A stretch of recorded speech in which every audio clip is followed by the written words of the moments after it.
Good morning and welcome.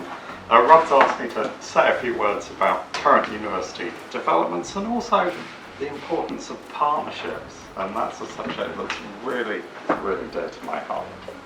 Through research, it's possible to co-create solutions and empower others as a result of the combined knowledge we can generate. So many thanks to today's conference organisers, to Rob and Kathy, and in particular all of the other people who have contributed to make the projects that we see around the room such a success. It is truly impressive having a look at the diversity of work here, and long may it continue. The first point I wanted to pick up on is the strength of interdisciplinary solutions. It's often said that education is globally transformative, but it's only transformative if it reaches you, and it's only transformative if it's relevant to your needs and those of your community. What is important here, and particularly expressed within the Africa Research Network, is that sense of proactive community involvement and the generosity of action, placing equal emphasis on breaking new research ground and sharing and applying that knowledge within the context it is needed. So let me just wrap up by saying a really warm welcome to today. I look forward to hearing more about the impacts of the network and wish you good fortune in making opportunities for collaboration that this network is designed to foster. Thank you very much, and I hope you have a great day. A little bit about the network itself.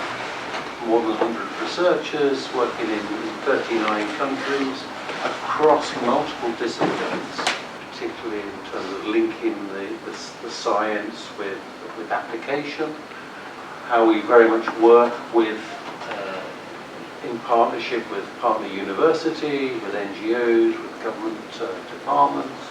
The network was set up as a way to provide a supporting mechanism for particularly early career researchers coming to York or wishing to come to an institution and thinking about straight away how they can be embedded within the institution, but also get support for their work. I think these young people are very easily once directed to generate ideas, to support. I organized the second entrepreneurship expo for students. So the best students, you get $1 million, something of the sort. It became now a college activity. I was allowed to start an entrepreneurship and innovation center. So the Uniport is not only just within, but it works with different entities, different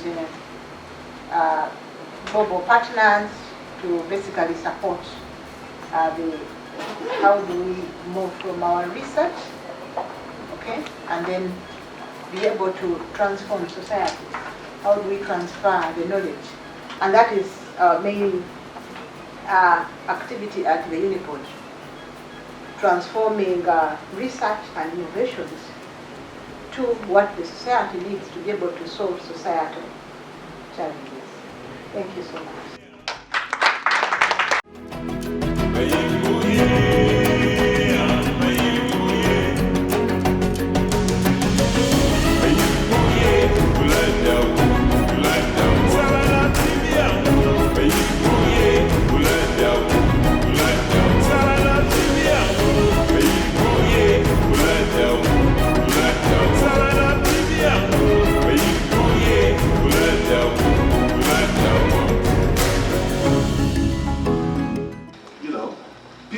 I used to be that naturally play the music and the instruments and they win Grammy. But where is it in academia? What are our music students in Africa? What are they doing with music? What kind of music are they projecting? What are they teaching? What are we teaching our students? So what you're going to hear, what I'm going to perform today, is not just mere performing music. It's a rebellion. It's a voice for genuine decolonization, indigenization. How do we manage this? How do we handle this to make it talk like an African, as an African? We've been westernized for so long. this is the time to Africanize Western technology. Yeah. My genre is Juju, by the way.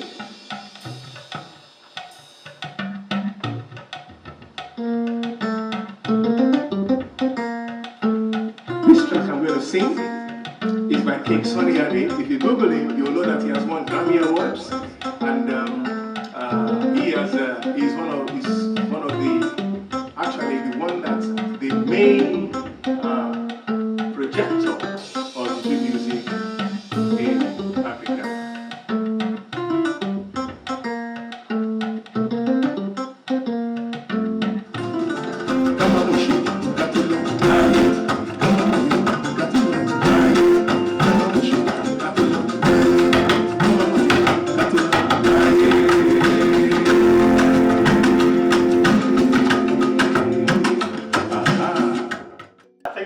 Opportunity for us today to be here and join with you.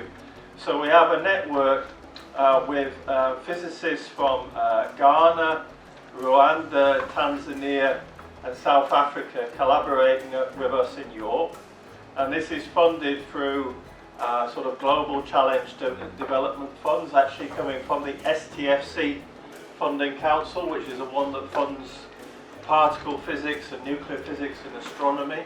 What we're working together on is trying to develop new technologies and approaches, things like sensors and so on, that can be used for overcoming challenges in Africa, particularly in areas like agriculture and environment. And we started our workshop just yesterday.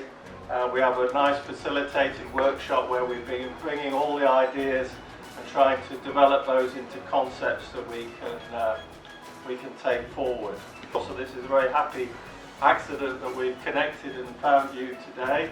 I think there's probably lots of potential for people to join in and contribute with what we're doing, to learn from what you're doing, I guess in very diverse areas of research, I'm guessing from the previous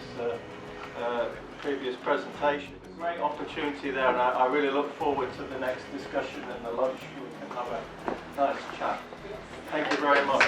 So YESI was set up by the University of York about 15 years ago, plus minus, I can't remember the exact time, in order to try to facilitate interdisciplinary research around environmental sustainability issues. Bringing researchers together, particularly around issues of food, water and waste, environment and health, and resilient socio-ecological systems. We also run a number of fellowship schemes which might be of interest as well. We've got knowledge exchange fellowships which involve York researchers working with external non-academic partners, and these are all fully funded opportunities.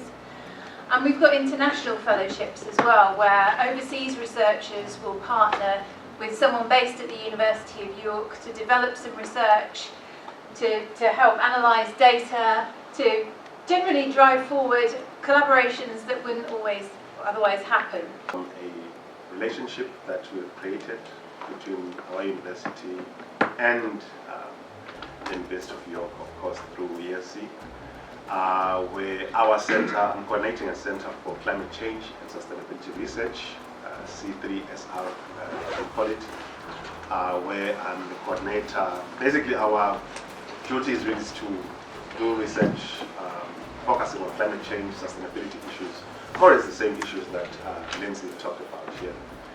We saw the opportunity to probably hook up with YESI. Most of it was Lindsay has actually been to Eswatini. She did a lot of work in Eswatini on issues of land degradation and related stuff. It's relatively new partnership, but we are starting to see a bit of fruits bearing out of that relationship, looking at opportunities to link up with, other institutions with similar research interests to solve, Africa's problems. That's really the issue. We want to solve Africa's problems, using, what is knowledge that is relevant, applicable to Africa. Open up for those that may want to link up with us, work with us, and of course, again, a shout out to YESI for the partnership that we have, and we're looking forward to more interaction actually as the years go by, conducting joint research, exchange programs with possibly and so on and so forth. Yeah. I conducted interviews with what we thought of as like exemplar research at the university and built up this empirical base of what we thought were like good research practice. So we developed this tool, and it's with the funding from Wellcome that the project's got bigger and bigger, and we've got more and more staff, and so now we're launching a website with this tool that people can use to encourage equitable and responsible research practices. It's a one-stop shop for good research practice.